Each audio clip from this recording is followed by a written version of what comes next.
সেই দিনের কথা। এই তো সেই দিন আমি হাঁটি হাঁটি যেতে গুটি পায়ে আনফিট আনস্মার্ট একটা মেয়ে প্রথমে ক্যাম্পাসে পা রাখলাম।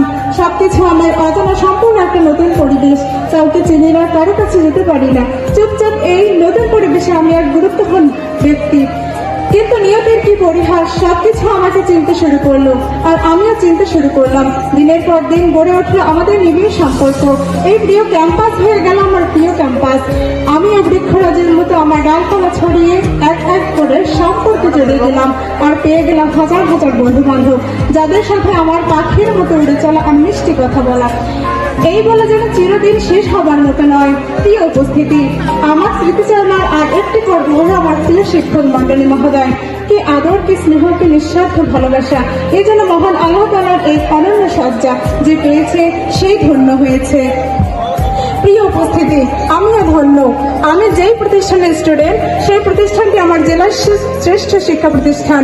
এমন শিক্ষা প্রতিষ্ঠানের স্টুডেন্ট হওয়ার সৌভাগ্য সবার কপালে জোটে না, আর যে পেয়েও এর সঠিক মূল্যায়ন করলো না, সে অনেক বড় কপাল পোড়া।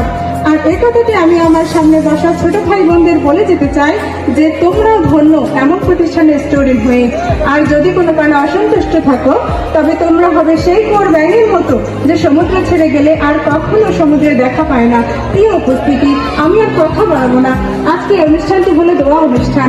আমার পরীক্ষার্থীরা সবাই দোয়া চাই যেন এই প্রতিষ্ঠানের স্টুডেন্ট হয়ে এর শ্রেষ্ঠত্ব অর্জন করতে পারি।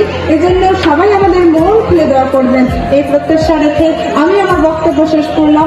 সবাই ভালো থাকবেন, সুস্থ থাকবেন, সুন্দর থাকবেন, সদা সর্বদা এই কামনা করে আল্লাহ হাফেজ। আসসালামু আলাইকুম ওয়া রাহমাতুল্লাহ।